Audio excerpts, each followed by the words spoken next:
Hello and welcome. My name is Alan, and we are back with more members of the 18th Congress. We are going through and picking up those who I didn't originally have on the list. I guess these are mostly congressmen who are being added newly or to fill in for congressmen that died or resigned. First person we are looking at today is Representative Gabe Amo, who is the representative for the 1st District of Rhode Island, which is the easternmost, if I can talk, it's the easternmost district of Rhode Island. And looks like it contains Providence, Rhode Island. He is a Democrat, and before he took office, he was preceded in office by Dave Cicilline. Now, let's go ahead and look at who he is as an individual. He was born in Providence, Rhode Island on December the 11th, 1987. Graduated from Moses Brown School in Providence, Rhode Island in 2005. Earned a Bachelor of Arts from Wheaton College in Norton, Massachusetts in 2010. Was a Marshall Scholar at Oxford University in Oxford, England in 2010. Was on the campaign staff of for presidential campaign of Barack Obama in 2012, was a staff member for the White House Office of Intergovernmental Affairs 2013 to 2015, staff member for Rhode Island Governor Gina Raimondo 2015 to 2019, campaign staff member for presidential campaign of Joseph R. Biden Jr. in 2020, staff member on the White House Office of Intergovernmental Affairs again, this time 2021 to 2023, before being elected as a Democrat to the 118th Congress by special election to fill the vacancy caused by the resignation of U.S. Representative David Cicilline. So yeah, he was a fill-in member towards the end of 2023. So first term, let's go ahead and look at the committees he is on. He is on the Committee on Foreign Affairs, of which he's on the Subcommittee on Europe and the Subcommittee on Middle East, North Africa, and Central Asia. He's on the Committee on Science, Space, and Technology.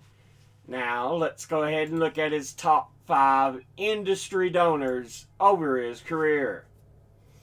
At the top, we have lawyers and law firms, who altogether have donated $177,099.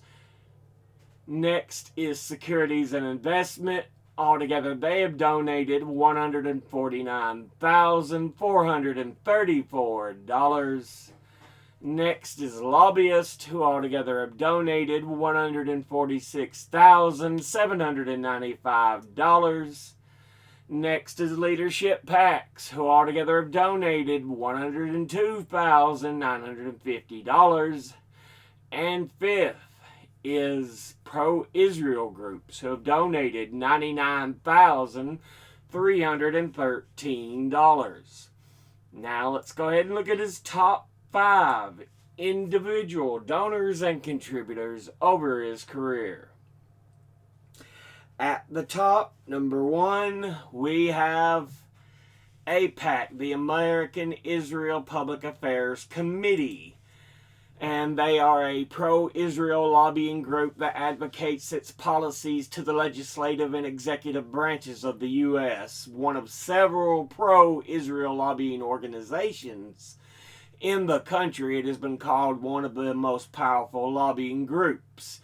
It was founded in 1954 by Isaiah L. Kennan, a lobbyist for the Israeli government, partly to counter negative international reactions to Israel's Kibbutz massacre of Palestinian villagers that year.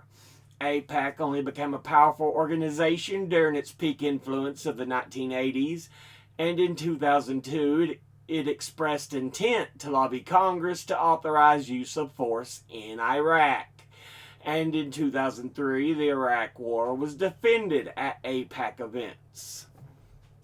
Altogether, it has donated $81,713. And once again, that's AIPAC. Next, at number 2, we have Operating Engineers Local 57, which is the Local 57 station for operating engineers, better known as the International Union of Operating Engineers.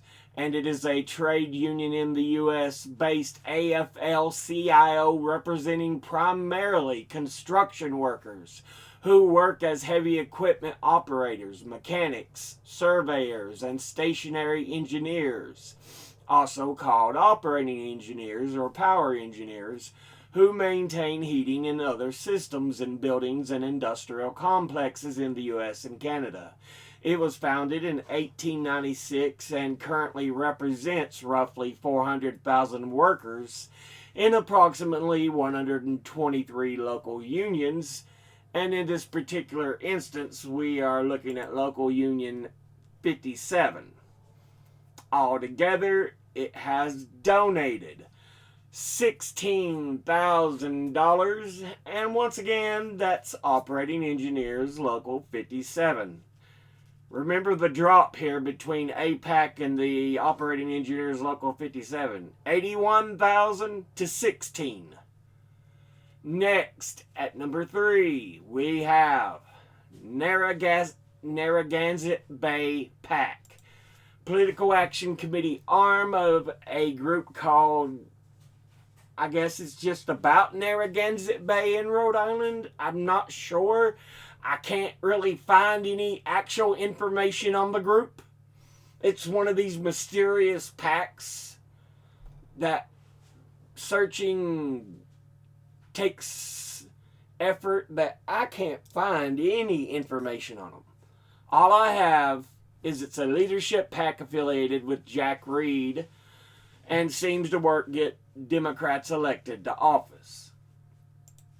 Altogether, it has donated $15,000, and once again, that's Narragansett Bay PAC. Next, at number 4, we have the National Association of Realtors, and they are an American trade association for those who work in the real estate industry that, as of December 2023, had over 1.5 million members, making it the largest trade association in the U.S., including its own institutes, societies, and councils involved in all aspects of the residential and commercial real estate industries. The organization holds a U.S. trademark over the term realtor and also functions as a self-regulatory organization for real estate brokerage. The organization is headquartered in Chicago and was founded in 1907. Altogether, it has donated $15,000, and once again, that's the National Association of Realtors. Finally, in 5th, we have Sheet Metal, Air, Rail, and Transportation Union. Their full name being the International Association of Sheet Metal, Air, Rail, and Transportation Workers, or sometimes just stylized as SMART. It is a North American labor union headquartered in Washington, D.C., which is chartered by the AFL-CIO in 2013. The product of a merger between the Sheet Metal Workers International Association and the United Transportation Union. It represents over 210,000 sheet metal workers, service technicians, bus operators, engineers, conductors, sign workers, welders, and production employees, among others. Throughout the United States, Puerto Rico, and Canada, the Transportation Division, which has offices in Washington, D.C. and North Olmsted, Ohio, represents employees on Class 1 Railroad, Amtrak, and regional and short line railroads, and bus and mass transit employees on some 45 transit systems, and airline pilots, flight attendants, dispatchers, and other airport personnel. The division's 500 local unions organize conductors, brakemen, switchmen, ground service personnel, locomotive engineers, hostlers, and railroad yard masters, as well as bus drivers and mechanics. The members of the union's sheet metal division design, manufacture, and install their own products employed in a variety of occupations, from architectural sheet metal workers to fabricating, installing, and servicing HVAC systems, to shipbuilding and railroad work. They use specialized tools to cut, roll, bend, and shape flat pieces of metal into ductwork, airplane wings, car bodies, refrigeration units, and building facades, including many other products. The union sheet metal members complete a 5-year apprenticeship program that combines on-the-job training and classroom instruction. It also offers specialized training and certification programs to journeymen and journeywomen. The union is governed by a 17-member General Executive Council with a General President serving as chairman, a Transportation President, 11 General Vice Presidents drawn from SMWIA local unions, and 5 General Vice Presidents drawn from SMART's Transportation Division. The General Secretary Treasurer serves as Executive Secretary. The union is structured around 9 departments: organizing, production, Canadian affairs, government affairs, communication and research, education, jurisdiction, legal, and railroad mechanical and engineering for shipyard and railroad members. It was okay, and altogether it has donated $15,000, and once again, that's the Sheet Metal, Air, Rail, and Transportation Union. Now let's look at the donors at a glance, industry-wise. Lawyers and law firms. Securities and investment. Ooh. Lobbyists. Boo. Suck. Leadership PACs. Boo. Suck. Pro-Israel groups, boo, suck. You know how I feel about these PACs and pro-Israel and lobbyists. They are not what you want to see candidates taking money from. So your industries suck ass. Individually, his donors, APAC, boo, fucking suck. You know how I feel about these monsters.